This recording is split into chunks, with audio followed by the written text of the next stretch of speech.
சொல்லுங்கள், 2 வாரமாக என்ன பார்த்து கொண்டு வரோம்?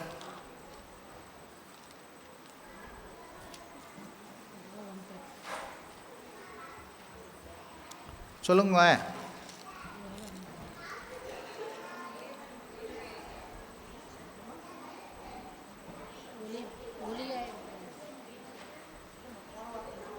சொல்லுங்க, என்ன பார்த்து கொண்டு வந்தோம்? நல்லா சொல்லிடுங்க.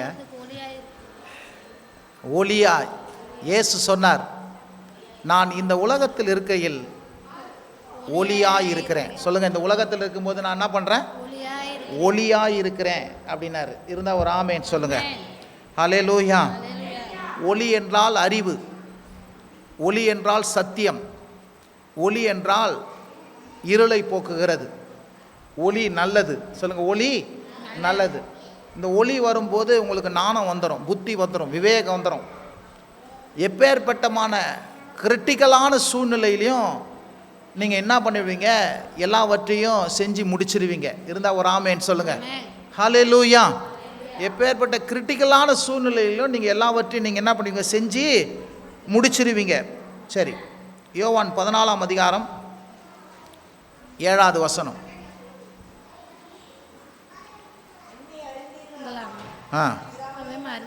இல்லை, 6ஆம் வசனம்.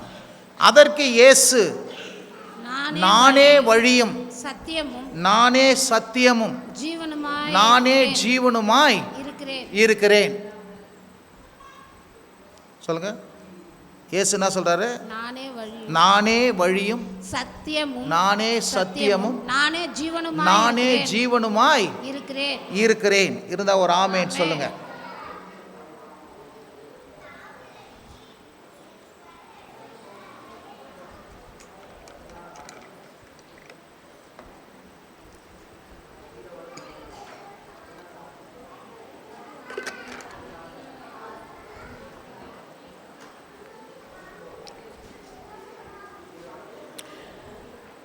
நானே தேவ ஆட்டுக்குட்டி பார்த்தோம். சொல்லுங்க, நானே தேவ ஆட்டுக்குட்டி பார்த்தோம்.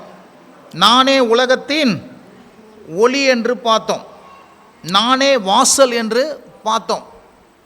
நானே நல்ல மேய்ப்பர் என்று நம்ம என்ன பண்ணோம்? பார்த்தோம். இருந்தால் ஒரு ஆமேன் சொல்லுங்க. சொல்லுங்க, நானே நல்ல மேய்ப்பன். இது எல்லாத்தையும் பார்த்தோம். இருந்தால் ஒரு ஆமேன் சொல்லுங்க. இப்போது யோவான் அதிகாரத்துக்கு நம்ம வந்துட்டோம். இப்போது பிலிப்பு என்பவன் என்ன பண்ணுறான்? அவரிடத்துல வந்து, ஆண்டவரே என்ன சொல்கிறாரு? எங்களுக்கு பிதாவை என்ன பண்ணுங்க? காண்பீங்க. சொல்லுங்கள், எங்களுக்கு பிதாவை எங்களுக்கு காண்பீங்க, அது எங்களுக்கு போதும் என்ன சொல்ல. இயேசு சொல்கிறார், எங்களுக்கு பிதாவை எங்களுக்கு என்ன பண்ணுங்க? காண்பீங்க. இயேசு வந்து எப்போதும் பிதா பிதா பிதா பிதா பிதா அப்படின்னு சொல்லியிருந்தார். தகப்பன் தகப்பன்றார். இவங்களுக்கு அந்த தகப்பன் யார் என்பது தெரியல. அதனால் அவங்க வந்து ஒரு பெரிய டவுட்டாக இருக்குது இவங்களுக்கு, சீஷர்களுக்கே. அதனால் கடைசியாக வந்துட்டாங்க இயேசுக்கிட்ட. நீங்கள் இப்படி சொல்லினே இருக்கிறீங்களே, பிதாவை என்ன பண்ணுங்க? எங்களுக்கு காண்பீங்க அப்படின்னு சொல்கிறாங்க. இதுக்கு முன்னே 6வது வசனத்தில் அவர் சொல்கிறார், நான் தான் வழி, நான் தான் சத்தியம், நான் தான் ஜீவனமாக இருக்கிறேன், என்னை இல்லாமல் ஒருவன் என்ன பண்ண முடியாது, பிதாவிடத்தில் வரான் அப்படின்னு சொல்கிறார். சொல்லுங்க, சொல்ல, நானே வழியும் நானே சத்தியமும் நானே ஜீவனமாக இருக்கிறேன் அப்படின்னு சொல்கிறார். இருந்தால் ஒரு ஆமேன்னு சொல்லுங்கள். இயேசு இந்த உலகத்தில் இருக்கும்போது இந்த வார்த்தை ரொம்ப பெரிய ஒரு போல்டான ஒரு வார்த்தை. இந்த வார்த்தை எல்லா இடத்துலையும் என்ன பண்ணியிருப்பாங்க? எழுதி வச்சுருப்பாங்க. இந்த வார்த்தையை என்ன பண்ணுவாங்க? எல்லா இடத்துலையும் எழுதி வச்சுருப்பாங்க. ஆமேன். ஏன்னா இது மிக முக்கியமான ஒரு வார்த்தை. இயேசு வந்து மரியாளின் குமாரன் எல்லாருக்கும் தெரியும். அவர் தாவீதின் வம்சத்தில் வந்தார்னு தெரியும். அவர் வந்து மனுஷனாக இருக்கிறத எல்லாம் என்ன பண்ணுறாங்க? அந்த யூதர்கள் பார்க்குறாங்க, இஸ்ரவேலர் பார்க்குறாங்க, அந்த எருசலேமின் மக்கள் எல்லாரும் பார்க்குறாங்க. ஆனால் இயேசு அவர் வந்து என்ன சொல்கிறாரு? பிதாவை குறித்து என்ன பண்ணுறாரு? பேசுகிறார். சொல்லுங்கள், என்ன பண்ணுறாரு? பிதாவை குறித்து என்ன பண்ணுறாரு? பேசுகிறார். அதாவது யெகோவா தேவனை குறித்து பேசுகிறார். நல்ல தகப்பனை குறித்து என்ன பண்ணுறார், அவர் பேசுகிறார். அப்போது நானும் பிதாவும் என்ன பண்ணுறோம், ஒன்றாக இருக்கிறோன்னு சொல்கிறார். அது மட்டும் இல்லை, பிதாவின் வீட்டில் அநேக வாசஸ்தலங்கள் என்ன பண்ணுது, இருக்குதுன்னு சொல்கிறார். நான் அங்கே போவேன், அங்கே போய் உங்களுக்கு எல்லாவற்றையும் என்ன பண்ணுவேன், ஆயத்தம் பண்ணுவேன் அப்படின்னு சொல்கிறார். அப்புறம் சொல்கிறாரு, நான் அங்கே போகிறத நீங்கள் அறிந்திருக்கிறீங்க, வழியையும் என்ன பண்ணுறீங்க, அறிந்திருக்கிறீங்கன்னு சொல்கிறார். அப்போது 5ஆம் வசனத்தில் தோமா பேசுகிறான். அவரை நோக்கி, ஆண்டவரே நீர் போகிற இடத்தையும் என்னது அறியோமே, வழியை நாங்கள் எப்படி அறிவோம்? நீங்கள் எங்கே போகிறீங்கன்னு எங்களுக்கு தெரியாது ஆண்டவரே, அப்படி இருக்கிற நேரத்தில் நீங்கள் எங்களுக்கு அந்த வழி எப்படி தெரியும் அப்படின்னு சொல்கிற மாதிரி ஒரு கேள்வியை கேட்குறான். யார் கேட்குறாங்க? இந்த தோமா. இந்த தோமா அடிக்கடி என்ன சொல்கிறது, ஒரு கிரிட்டிக்கல் நேரத்திலலாம் பேசுவான் இந்த தோமா. என்னது உயிர் தெழுந்த பிறகு என்ன பேசுனான் தோமா, சொல்லுங்கள், யாராவது சொல்லுங்க பார்க்கலாம். உயிர் தெழுந்த பிறகு என்ன பண்ணான்? விழாவில் கையை போட்டு பார்த்தா தான் நான் விசுவாசிப்பேன் அப்படின்னு சொன்னான் இந்த தோமா. அப்படி தானே சொன்னான், விழாவில் கையை போட்டு பார்த்தா தான் நான் என்ன பண்ணுவேன், விசுவாசிப்பேன்னா. அதுக்கப்புறம் இன்னொரு வார்த்தையை சொன்னான். என்ன வார்த்தையை சொன்னான் அப்படின்னா, அந்த லாசருவை உயிரோடு கூட எழுப்பும் போகும்போது, போங்க வாங்க எல்லாம் போகலாம், அவரோடு கூட மறிக்கிறதுக்கு கூட நம்ம என்ன பண்ணலாம், தயாராக இருக்கலாம் அப்படின்னு சொல்லி என்ன பண்ணுறான், அப்படியா என்ன பண்ணுறான், எல்லாரையும் கூட்டுட்டு போகிறான். அந்த ஒரு வார்த்தையும் பேசுகிறான். இந்த இடத்துல பலிசினே கேட்குறான், என்ன இவர் எப்போ பார்த்தாலும் பிதா பிதான்னு சொல்கிறாரு, நான் பிதாவின் வீட்டுக்கு போகிறேன்றாரு, பிதாவிட்ட அநேக வாசஸ்தலங்கள் இருக்குதுன்றாரு, அந்த வீட்டில் ஏராளமான காரியங்கள் இருக்குதுன்றாரு அப்படின்னு சொல்கிறாரு. பிதாவை நாங்கள் இது வரைக்கும் பார்த்தது இல்லையே, அங்கே போகிறேன்னு சொல்கிறாரு. இவர் என்ன போகிறேன்றாரு, அங்கே பிதாவிட்ட போகிறேன்றாரு, உங்களுக்கு அந்த வழி தெரியுன்றாரு, நான் எங்கே போகிறேன்னு தெரியுன்றாரு. ஒரே குழப்பம் யாருக்குங்க, இந்த தோமாக்கு.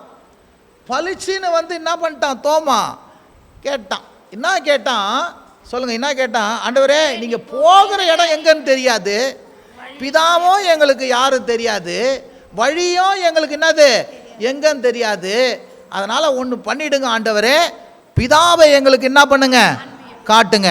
சொல்லுங்கள், கொஞ்சம் சவுண்ட் வைமா, பிதாவை எங்களுக்கு என்ன பண்ணுங்க காட்டுங்க அப்படின்னு சொல்லிட்டு என்ன பண்ணிட்டான், சொல்லிட்டான். அப்போது இயேசு என்ன பண்ணுறாருங்க, 6ஆம் வசனத்தை சொல்கிறார். அதற்கு இயேசு, நானே வழி. அவனுக்கு என்ன சொல்கிறாரு, நானே வழி, நான் தான் சத்தியம், நான் தான் ஜீவனாக இருக்கிறேன், என்னை அல்லாமல் ஒருவனை என்ன பண்ண முடியாது பிதாவுக்கிட்ட வரான். இருந்தால் ஒரு ஆமென் சொல். ரொம்ப ஃபேமஸான ஒரு வார்த்தை, என்னை அல்லாமல் என்ன பண்ண முடியாது பிதாவுக்கிட்ட, என்னை அல்லாமல் என்ன பண்ண பிதாவுக்கிட்ட என்ன பண்ண முடியாது, வரவே முடியாது அப்படின்னு சொல்லிட்டு ஓப்பனாக சொல்கிறார். இருந்தால் ஒரு ஆமென் சொல்லுங்கள். இப்போ இயேசு இவங்க எல்லாம் என்ன கவனிங்க, ஒரு முக்கியமான காரியம், இயேசு என்ன பண்ணுறாரு, அவர் இந்த காரியத்தெல்லாம் முடிச்சுட்டு மனுஷனுக்கு ரட்சிப்புக்கான காரியம், மனுஷனுக்கு பாவ மன்னிப்புக்கான காரியம், மனுஷனுக்கு பரலோகத்துக்கு வழிக்கு போகிறதுக்கான காரியம், பரிகாரத்தை எல்லாம் செஞ்சுட்டு சாபத்தை எல்லாம் நீக்கிட்டு, தரித்திரத்தையெல்லாம் நீக்கிட்டு, பிசாசினுடைய பிரச்சனையெல்லாம் அவனுக்கு நீக்கிட்டு, அவனுக்கு என்ன பண்ணுறாரு, மோட்ச லோகத்தில் போய் ஒரு ஸ்தலத்தெல்லாம் ஆயத்தம் பண்ணோம்.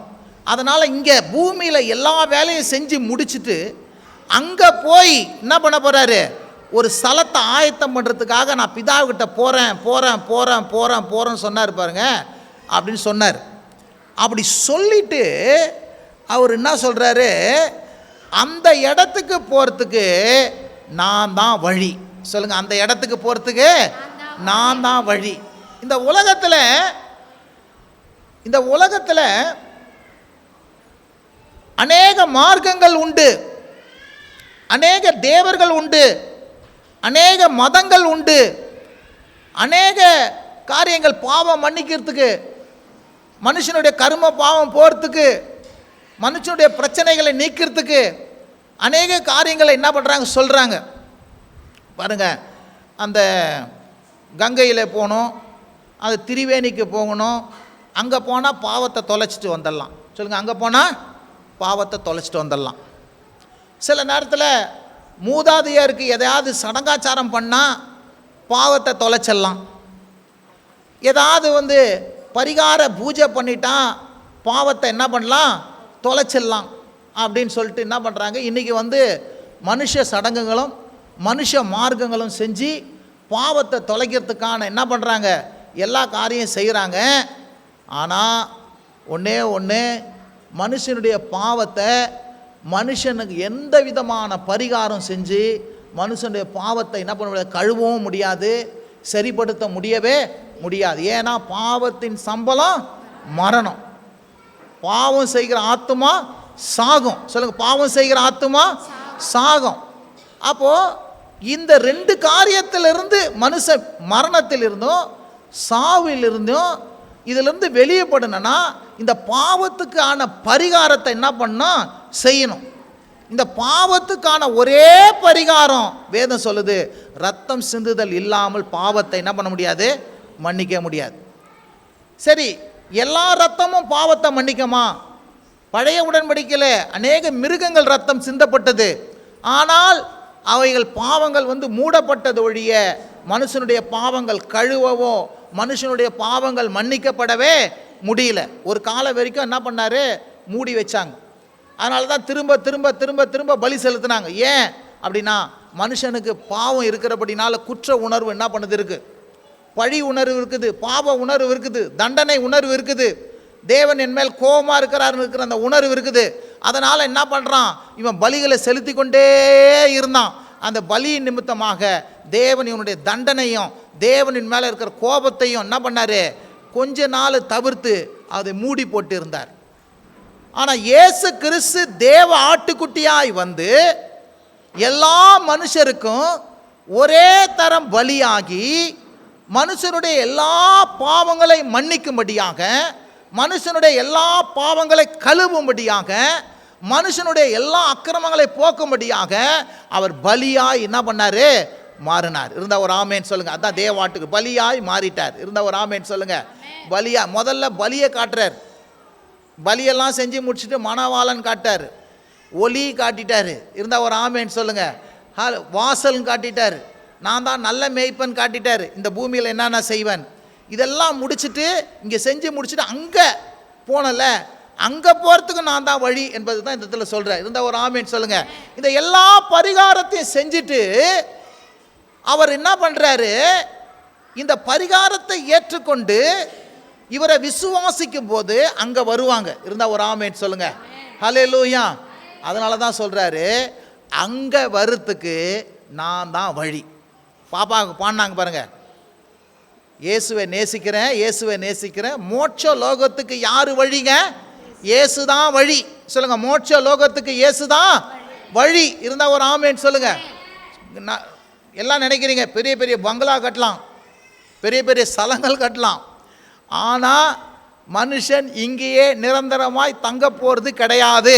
சொல்லுங்க, நிரந்தரமாய் தங்க போகிறது கிடையாது. ஏன்னா மனுஷன் சரீர மனுஷன் மாத்திரமல்ல, மனுஷன் ஆவி மனுஷனாக இருக்கிறான். இருந்தால் ஒரு ஆமேன் சொல்லுங்க. வயதாக வயதாக வயதாகும் போது, இந்த வீடு பழுதாகி கொண்டே இருக்கும்போது ஒரு காரியம் தெரிஞ்சிக்கணும், நம்ம இந்த வீட்டை விட்டு கிளம்பி இன்னொரு ஸ்தலத்துக்கு இன்னொரு வீட்டுக்கு போக வேண்டிய நேரம் என்ன பண்ணுது, நெருங்கி கொண்டு இருக்குதுன்னு நம்ம நினைக்கணும். இதுதான் நிரந்தரமானது அல்ல. இந்த பூமியின் வாழ்க்கை நிரந்தரம் அல்ல. இந்த பூமியின் வாழ்க்கை நம்மளுக்கு எப்போதும் இதுதான் முடிவில்லை. இந்த பூமியின் வாழ்க்கைக்கு பிறகு மனுஷன் ஆவியில் தேவனோடு கூட நெடுநாளாய் தீர்க்கமாய் என்ன பண்ண, நித்தியமாய் தேவனோடு கூட வாழும்படியாய் தேவன் என்ன பண்ணார், அவனை படைச்சாரு. இருந்தால் ஒரு ஆமேன்னு சொல்லுங்க. அதனால் இந்த சரீர வாழ்வை, சரீர போர்வையை கலைச்சிட்டு மனுஷன் எங்கே போகணும், தேவனுடைய சமூகத்தில் போகணும். எத்தனை பேருக்கு விளங்குதுங்க? ஹல்லேலூயா. அந்த சரீர போர்வையை கலைச்சிட்டு, அதுதான் மரணம் வரம் வரும்போது சரீர போர்வையை கலைக்கிறோம். கலைச்சிட்டு நாம் இங்கிருந்து நாம் என்ன பண்ணுறோம், அங்கே புறப்பட்டு போக போகிறோம். இருந்தால் ஒரு ஆமேன்னு சொல்லுங்க. அந்த புறப்பட்டு போகிறதுக்கு இயேசு தான் வழி. சொல்லுங்க, அங்கே புறப்பட்டு போகிறதுக்கு யார் தான் வழிங்க, இயேசு தான் வழி. இருந்தால் ஒரு ஆமேன்னு சொல்லுங்க. ஹல்லேலூயா. இயேசு தான் வழி. ஏன்னா அவர் தான் மேலே இருந்து வந்தார். சொல்லுங்க. அவர் தான் எங்கேருந்து வந்தாருங்க? கீழிருந்து உருவாகலை. நீங்களெல்லாம் உலகத்தில் உண்டானவர்கள், நான் இருந்தால் என்ன பண்ணுறேன்? மேலிருந்து உருவாக்கப்பட்டேன். இருந்தால் ஒரு ஆமேன்னு சொல்லுங்க. மேலிருந்து வந்தவர், பிதாவிடத்திலிருந்து வந்தவர், வார்த்தையாய் இருந்து வந்தவர், ஆவியாய் வந்தவர், யுக யுகமாய் தேவனோடு கூட இருந்தவர், எல்லாவற்றையும் சிருஷ்டித்தவர், எல்லாவற்றையும் படைத்தவர். அவர் என்ன பண்ணாரு? நித்தியமாய் தேவனோடு கூட இருந்தவர் ஒரு சரீரத்தை என்ன பண்றாரு? உண்டு பண்ணி ஒரு சரீரத்தை 33 வருஷங்கள் என்ன பண்றாரு? மனுஷனை சந்திக்கும்படி, தன்னை காண்பிக்கும்படி, தன்னை காண்பிக்கும்படி, அது மாத்திரமல்ல நம்மை நேசிக்கிறது என்பதை காண்பிக்கும்படி, நம்மை அன்பு கூறுகிறேன் என்பதை காண்பிக்கும்படியாக சரீரம் என்ற இந்த போர்வையில் என்ன பண்றாரு? நம்மை போலவே வாசல் வழியாய் வந்தார். சொல்லுங்க, என்ன வந்தாருங்க? வாசல் வழியா என்ன பண்ணாரு? இந்த சரீரத்தில் வருது. யாருமே எந்த கடவுளும் இது வரைக்கும் சரீரத்தில் என்ன பண்ணல, வரவே கடவுள் என்று சொல்லுகிறவர்கள், உண்மையாய் மனுஷனை நேசிக்கிறவர்கள் மனுஷனாய் வரணும். இந்த உலகத்தில் எந்த மதமும் மனுஷனாய் மனுஷனை சந்திக்க கடவுள் வந்தார் சொல்லிட்டு எந்த மதமும் சொல்லலை. ஆனால் இயேசு மாத்திரம்தான், இந்த வேதம் மாத்திரம்தான் மனுஷனை சந்திக்க, மனுஷன் மேல் அன்பு கூர்ந்து மனுஷனைக்காகவே என்ன பண்ணாரு? சரீரம் எடுத்து வந்தவர் ஒரே ஒருவர் இருப்பார் என்றால் அது இந்த தேவனே, அது இந்த இயேசுவே. இயேசு என்ற மாம்சத்தின் வழியாய் தேவன் என்ன பண்ணாரு? வந்தார். இயேசு என்ற பெயரிலே வந்தார். இருந்தா ஒரு ஆமேன் சொல்லுங்க. ஹல்லேலூயா. இது வரைக்கும் யாரும் வரல. ஏன் யாரும் வரல அப்படின்னா, அவங்க எல்லாம் சிருஷ்டிகர்த்தா கிடையாது. இவர் மாத்திரமே சிருஷ்டிகர்த்தா. இருந்தா ஒரு ஆமேன் சொல்லுங்க.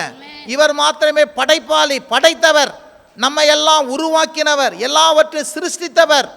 ஆகவே தான் படைப்பும் சரி, படைக்கப்பட்ட பொருளும் சரி, சிருஷ்டிக்கப்பட்ட காரியங்களும் எந்த விதத்தில் கெட்டு போகக்கூடாது என்பதற்காகவே மனுஷனாய் வந்துதான் இந்த மனுஷனை சரிப்படுத்த முடியும், இந்த உலகத்தை சரிப்படுத்த முடியும் என்று சொல்லி பல ஆயிரம் ஆண்டுகளாக தேவன் காத்திருந்து மனுஷனுடைய போர்வையிலே மரியாளின் வயிற்றின் வழியாக இயேசு என்ற நாமத்தினாலே, இயேசு என்ற பெயரிலே தேவன் மனுஷனாய் இந்த பூமிக்கு என்ன பண்ணாரு? வந்தாரு. ஹல்லேலூயா. வந்தது மாத்திரமல்ல, அந்த இயேசு என்ற நாமத்தினாலே, இயேசு என்ற நாமத்துக்கு பாவ மன்னிப்பு என்று பெயர். அந்த இயேசு என்ற நாமத்தினாலே பாவத்தை மன்னிக்கிற பலியாக அவர் பலியாகி ரத்த சிந்தி மரித்து உயிரோடு கூட என்ன பண்ணாரு? எழுந்துட்டார். இருந்தா ஒரு ஆமேன் சொல்லுங்க. ஹல்லேலூயா. அவர் வந்து மரித்து உயிர் தொழுந்து அவர் என்ன பண்றாரு? இப்போ சாகாமை சரீரமாக, சொல்லுங்க, சாகாமை சரீரமாக, உயிர்த்தெழுதல் சரீரமாக. நமக்கெல்லாம் என்ன பண்ணுதுங்க? சாகக்கூடிய சரீரங்குது. உயிர்த்தெழுத சரீரம் இன்னும் வரல, மோர்டல் பாடி. ஆனால் அவரோ என்ன பண்ணுதுங்க? உயிர்த்தெழுதல் சரீரத்தை வச்சுக்கிறார். ஹல்லேலூயா. ஆகவே என்ன பண்ண, உயிர்த்தெழுத சரீரமாக என்ன பண்ணுறாரு? அவரு மேலே என்ன பண்ணிக்கிறாரு? அங்கே போய் என்ன பண்ணிக்கிறாரு? நமக்காக பிதாவின் வலப்பரசில் அமர்ந்து நமக்காக பரிந்து பேசிக்கொண்டு இருக்கிறார். இப்போது மேலிருந்து வந்தவர் தான் கீழே இருக்கிறவங்கள மேலே கொண்டு போக முடியும். இருந்தால் ஒரு ஆமேன்னு சொல்லுங்கள். அதனால தான் இயேசு என்ன சொல்கிறாரு? நான் தான் அங்கே போகிறதுக்கு வழி. சொல்லுங்கள், நான் தான் அங்கே போகிறதுக்கு வழி. இருந்தால் ஒரு ஆமேன்னு சொல்லுங்கள். அப்படின்னா என்ன நடக்கும்? கவனிங்க. அப்படின்னா என்ன நடக்கும் அப்படின்னா, மனுஷர்கள் அவரை அல்லாமல் ஒருவரும் என்ன பண்ண முடியாது? பிதா கிட்ட என்ன பண்ண முடியாது? போகவே முடியாது. இருந்தால் ஒரு ஆமேன்னு சொல்லுங்க. அவரை அல்லாமல் ஒருவரும் என்ன பண்ண முடியாது? பிதா கிட்ட போகவே முடியாது. எத்தனை பேர் விசுவாசிக்கிறீங்க? ஹல்லேலூயா. அதனால தான் சொல்றாரு, நான் தான் வழி. சொல்லுங்க, அதனால தான் சொல்றேன். சொல்றேன், நான் தான் வழி, நான் தான் சத்தியம். இருந்தா ஒரு ஆமேன்னு சொல்லுங்க. இந்த உலகத்தில் கவனிங்க, சத்தியம் என்று இயேசு சொன்னார். சொல்லுங்க, சத்தியம் என்று முதல்ல என்ன பண்றாரு? நான் தான் என்னதுங்க? வழி. சொல்லுங்க, முதல்ல என்ன சொல்ற? நான் தான் வழி. அங்க போறதுக்கு இயேசு அல்லாமல் ஒரு மனுஷன் என்ன பண்ண முடியாது? அந்த வழிகளை என்ன பண்ண முடியாது? போகவே முடியாது. அதனால இன்னைக்கு யாரெல்லாம் இயேசுவை விசுவாசிக்கிறாங்களோ, இயேசுவை ஆண்டவர் என்று, இரட்சகர் என்று, மீட்பர் என்று, கர்த்தர் என்று, தெய்வம் என்று, எனக்காக மரித்தார் என்று, எனக்காக இரத்த சிந்தினார் என்று, எனக்காக உயிர்த்தெழுந்தார் என்று, எனக்காக இந்த பூமிக்கு வந்தார் என்று எந்த மனுஷன் விசுவாசிக்கிறானோ, சொல்லுங்க, எந்த மனுஷன் விசுவாசிக்கிறானோ அவர் அவனுக்கு வழியா இருக்கிறார். அவனுக்கு என்ன பண்றார்? அவரு வழியா இருக்கிறார். இருந்தா ஒரு ஆமேன் சொல்லுங்க. அவர் அவனை ஆவியை என்ன பண்ணுவாரு? நேர்த்தியாய் பிதாவிடத்தில் என்ன பண்ணுவாரு? கொண்டு போகிற வழியா என்ன பண்றாரு? இருக்கிறாரு. இருந்தா ஒரு ஆமேன் சொல்லுங்க. அதான் வேதம் சொல்லுது பாருங்க, உலகம் முழுவதும் ஆதாயப்படுத்தி கொண்டாலும் தன் ஜீவனை நஷ்டப்படுத்தினா அவனுக்கு லாபமே இல்லை. லாப நட்ட கணக்கு ஒன்று எல்லாரும் போடுறோமா இல்லையா? ஒவ்வொருத்தரும் என்ன பண்ணுறான்? லாப நட்ட கணக்கு போடுறோம். இதில் எவ்வளோ லாபங்குது, இது எவ்வளோ நெட்டங்குது. கர்த்தரை லாப நட்ட கணக்கு போட்டுக்கிறார். என்னையா அப்படின்னா, உலகத்தை ஃபுல்லாக உன் கொடையில் கொண்டு வந்து இருக்கிற எல்லா இடத்தையும் நான் வாங்கி போட்டு எல்லா சொத்தையும் சம்பாதிச்சு எல்லாத்தையும் நானே வச்சு எல்லாம் பண்ணுவேன் அப்படின்னு சொல்லி ஓடி ஓடி மனுஷன் என்ன பண்ணலாம்? எல்லாமே செய்யலாம், செய்யுங்க. ஆனால் அப்படி செஞ்சு எல்லாத்தையும் லாபமாக சம்பாதிக்கிறீங்களே, உங்கள் ஆவி, உங்கள் உள்ளான மனுஷன், ஆவி மனுஷன் பாருங்க, ஹாஸ்பிட்டலில் இருக்கிற வரைக்கும் பேர் சொல்லுவாங்க. செத்து போயிட்ட பேருக்கு பேரே போயிடும். செத்து போயிட்ட பேர் என்ன போயிடுங்க? பேரே போயிடும். என்னங்க எப்போங்க பாடி எடுப்பீங்கன்னுவான். அடுத்த நிமிஷம் என்ன பண்ணாங்க? பேரே போயிடும். ஏன்னா ஆவிக்கு தான் மதிப்பு. சொல்லுங்க, எதுக்கு தாங்க மதிப்பு? ஆவிக்கு தான் மதிப்பு ஒழிய வேற எதுக்கும் என்ன இல்லைங்க மதிப்பு கிடையவே. ஆவி போனோன்னா பேரே போயிடும். அதனால தான் இயேசு என்ன பண்ணுறாரு? அந்த ஆவியை என்ன பண்ணுவார்? தேவனிடத்தில் கொண்டு செல்லுகிற வழியாய் இயேசு என்ன பண்ணுறாரு? இருக்கிறாரு. இந்த இயேசு இல்லாமல் எந்த ஒரு மனுஷனுடைய ஆவியும் தேவனுடைய சமூகத்துக்கு என்ன பண்ண முடியாது? போகவே முடியாது. இருந்தால் ஒரு ஆமேன்னு சொல்லுங்க. அதனால தான் இயேசு சொல்கிறாரு, நான் தான் வழி. சொல்லுங்க, நான் தான் யாருங்க? வழி. ரெண்டாவது சத்தியம் சொல்கிறார். ரெண்டாவது என்ன சொல்கிறாருங்க? சத்தியம். இந்த உலகத்தில் இந்த வேத புஸ்தகம் சத்தியம். இயேசு பேசின வார்த்தைகள் சத்தியம். சொல்லுங்க, இந்த வேத புஸ்தகம் சத்தியம். இயேசு பேசின வார்த்தைகள் என்னதுங்க? சத்தியம். இருந்தா ஒரு ஆமேன் சொல்லுங்க. சரி, சத்தியத்துக்கும் மற்ற வார்த்தைகளுக்கும் என்ன வித்தியாசம் அப்படின்னா, இந்த சத்தியம் மாறாது. சொல்லுங்க, இந்த சத்தியம் என்ன பண்ணாதுங்க? மாறாது. எந்த காலத்துக்கும் மாறாது. 2000 வருஷத்துக்கு முன்னே எழுதின வார்த்தை அப்படியே தான் இருக்குது. அந்த வார்த்தை என்ன சொல்லுதோ இன்னைக்கு இதை நம்ப முடியும், இன்னைக்கு இதை விசுவாசிக்க முடியும். இருந்தா ஒரு ஆமேன் சொல்லுங்க. இந்த வார்த்தை மாறாது. சொல்லுங்க, இந்த வார்த்தை இயேசுவும் இயேசு பேசிய வார்த்தைகளும் இந்த வார்த்தைகளும் மாறாதவைகள். இருந்தா ஒரு ஆமேன் சொல்லுங்க. ரெண்டாவது, இந்த வார்த்தைகள் மாறாதது மாத்திரமல்ல, நம்ப தகுந்தவைகள். மனுஷ வார்த்தைகளும் மற்ற எல்லா வார்த்தைகளும், கதைகள் எல்லாம் இல்லை ஏதோ ஒரு வார்த்தை எல்லாம், அதெல்லாம் என்ன பண்ண முடியாது? நம்ப முடியவே முடியாது. நம்பிக்கைக்குரிய வார்த்தைகள் இல்லவே இல்லை. ஆனால் இந்த வார்த்தைகள் மாத்திரமே நம்பகத்தன்மை உள்ளதா இருக்கிறது. ஏன்னா சத்திய வார்த்தைகள். இருந்தால் ஒரு ஆமேன் சொல்லுங்க. ஹல்லேலூயா சொல்லுங்க. சத்திய வார்த்தைகள். ரெண்டாவது, இந்த சத்தியம் கவனிங்க. இந்த சத்தியம் என்று சொல்லும்போது இந்த சத்தியம் கவனிங்க, வல்லமை உள்ளதாய் இருக்கிறது.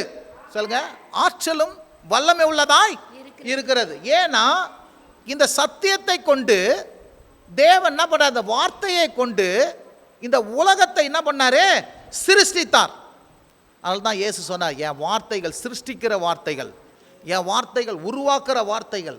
சத்தியம் ஒன்றும் உங்கள் வாழ்க்கையிலுடைய எல்லா காரியங்களையும் உருவாக்கும். சத்தியம் உங்கள் இருளை போக்கும். சத்தியம் உங்கள் குறைவை நீக்கும். சத்தியம் என்ன பண்ணாத? ஒழுங்கின்மையை ஒழுங்காய் மாற்றும். சத்தியம் என்ன பண்ண? உங்கள் வாழ்க்கையில் படைக்கக்கூடிய ஆற்றல், உருவாக்கக்கூடிய ஆற்றல். அது வல்லமை உள்ள வார்த்தைகள். அது என்ன பண்ணுதுங்க? வாழ்வு தருகிற வார்த்தைகள். அது மாறாத வார்த்தைகள். அது என்ன பண்ணுதுங்க? மிகுந்த ஒரு ஒரு மாற்றத்தை உருவாக்குற வார்த்தைகளா என்ன பண்ணுது? சத்தியம் என்ன பண்ணுகிறது? இருக்கிறது. இருந்தா ஒரு ஆமேன் சொல்லுங்க. அப்போ சத்தியம் மாறாது, அது என்றென்றைக்கு நம்பகத்தன்மை உடையது. அது என்ன பண்ணுது? உருவாக்குறது. இயேசு சொன்னார், என் சத்தியத்தினாலே உங்களை பரிசுத்தமாக்குவேன். எந்த வார்த்தையும் மனுஷனை பரிசுத்தமாக்காது. இந்த இயேசுவின் வார்த்தை, இந்த தேவனுடைய வார்த்தை மாத்திரம்தான் மனுஷனை என்ன பண்ணாங்க? பரிசுத்தமாக்கும். இருந்தா ஒரு ஆமேன் சொல்லுங்க. ஆண்டவர் சொல்ல, என் வார்த்தைகள் உங்களை பரிசுத்தமாக்கும். சொல்லுங்க, என் வார்த்தை என்ன பண்ண? பரிசுத்தமாக்கும். இருந்தா ஒரு ஆமேன் சொல்லுங்க. பரிசுத்தம் என்பது ஹோலி. தேவன் பரிசுத்தராக இருக்கிறாரு. பரலோகத்தில் எப்போ பார்த்தாலும் பரிசுத்தர் பரிசுத்தர் பரிசுத்தர் என்று சேராபின்களும் சோராபின்களும் என்ன பண்றாங்க? சொல்லி கொண்டு இருக்கிறாங்க. வேற என்னென்ன வார்த்தையெல்லாம் சொல்லி நிற்கலாம்ல. ஆனால் எப்போ பார்த்தாலும் 24 மணி நேரமும் என்ன பண்ணுது? வெளிப்படத்தில் விசேஷத்துலையும் அந்த ஆலயத்தில் என்ன பண்ணுது? தேவன் பரிசுத்தர் பரிசுத்தர் பரிசுத்தர் பரிசுத்தர் பரிசுத்தர் என்று, அமைதியா இருங்க, பரிசுத்தர் பரிசுத்தர் என்று என்ன பண்ணுது? சொல்லி கொண்டிருக்கிறது. இருந்தா ஒரு ஆமேன் சொல்லுங்க. ஹல்லேலூயா. தேவன் பரிசுத்தர் பரிசுத்தர் என்று என்ன பண்றாங்க? சொல்லிக்கொண்டே இருக்கிறாங்க. ஏன் அப்படின்னா, தேவன் எப்படிப்பட்டவராக இருக்கிறாரு? பரிசுத்தராக இருக்கிறார், பாவம் இல்லாதவராக இருக்கிறார், சுத்தராக இருக்கிறார். அவர் அவர் அவர் என்ன பண்றாரு? நீதியாக இருக்கிறாரு, அவர் நியாயமுள்ளவராக இருக்கிறாரு, அவர் அப்பட்டழுக்கு உள்ளவராக இருக்கிறாரு, என்ற குற்றஞ்சாட்டுக்கும் அப்பாற்பட்டவராக என்ன பண்றாரு? இருக்கிறாரு. இருந்தா ஒரு ஆமேன் சொல்லுங்க. அப்போ மனுஷனுடைய பாவத்தை போக்கி ஒவ்வொரு நாளும் இந்த வார்த்தை, இந்த சத்தியம் என்ன பண்ண? மனுஷனை, ஆவிய, அவனுடைய சரீரத்தை, அவனுடைய கண்களை, அவன் காதுகளை, அவன் வாயை, அவனுடைய எல்லா பகுதியையும் இந்த வார்த்தை கேட்க கேட்க கேட்க என்ன பண்ணங்க? பரிசுத்தமாக்கும். சொல்லுங்க, என்ன ஆக்குங்க? பரிசுத்தமாக்கும். இருந்தா ஒரு ஆமேன் சொல்லுங்க. ஏன்னா அந்த வார்த்தை சத்தியமாகிறபடினால, சத்தியத்தினாலே உங்களை நான் பரிசுத்தமாக்குவேன். சொல்லுங்க, சத்தியத்தினாலே நான் என்ன பண்ணுவேன்? உங்களை பரிசுத்த ஆக்குவேன். இருந்தா ஒரு ஆமேன் சொல்லுங்க. அப்போ இயேசு மாத்திரம்தான் அங்க போறதுக்கு வழி. இயேசு மாத்திரம்தான் யாருங்க? சத்தியம். இருந்தா ஒரு ஆமேன் சொல்லுங்க.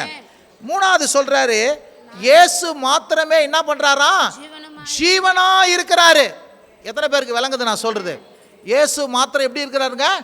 ஜீவன். He is a life giver. ஜீவன். பக்கத்து சொல்லுங்க, ஜீவன். இந்த உலகத்துல யார் உயிர் வேற ஜீவன் வேற. பக்கத்து சொல்லுங்க, யாருங்க? உயிர் வேற ஜீவன் வேற. உயிர் என்பது என்ன அப்படின்னா, சரீரத்தில் உயிருக்கு தான் உயிர் இல்லையா? பல்ஸு, ரத்தத்தை, மாம்சத்தின் ரத்தத்தில் உயிர், சரீரத்துக்கு உயிரும், ஆவிக்கு ஜீவன். சொல்லுங்க, ஆவிக்கு ஜீவன். எத்தனை பேருக்கு விளங்குதுங்க? அதனால தான் ஆண்டவர் என்ன பண்ணாரு? ஆதாமுக்கு வாயில ஜீவ சுவாசத்தை என்ன பண்ணாரு? ஊதினார். ஜீவனையும் சுவாசத்தையும். எத்தனை பேருக்கு விளங்குதுங்க? ஜீவனையும் சுவாசத்தையும் வாயில என்ன பண்ணாரு? ஊதினார். சரீரத்துக்கு உயிரும், ஆவிக்கு ஜீவனும். சொல்லுங்க, சரீரத்துக்கு உயிரும். கவனிங்க, எல்லா மனுஷனுக்கும் சரீரத்துக்கு உயிர் இருக்குது. கவனிங்க. ஆனா கிறிஸ்தவர்களுக்கு மாத்திரமே ஆவியில ஜீவன் இருக்கிறது. எத்தனை பேருக்கு விளங்குதுங்க? ஹல்லேலூயா.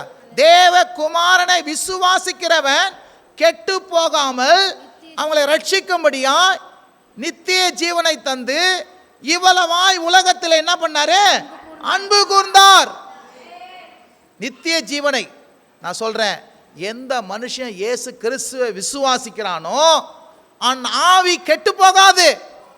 ஏன் அப்படின்னா, அவனுக்கு நித்திய ஜீவனை என்ன பண்றாரு? தருகிறார். இருந்தா ஒரு ஆமேன் சொல்லுங்க. எதை தருகிறாருங்க? நித்திய ஜீவனை என்ன பண்றாரு? தருகிறார். ஹல்லேலூயா. நித்திய ஜீவனை இயேசு என்ன பண்றாரு? தருகிறார். ஹல்லேலூயா. விளங்குறவங்களா ஒரு ஆமேன் சொல்லுங்க. விளங்குறவங்களா ஒரு ஆமேன் சொல்லுங்க.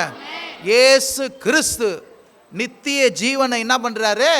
தருகிறவராய் இருக்கிறாரு. ஹல்லேலூயா. அந்த ஜீவனை உடையவங்க யாரும் என்ன பண்ண மாட்டாங்க? கெட்டு போகவே மாட்டாங்க. ஹல்லேலூயா.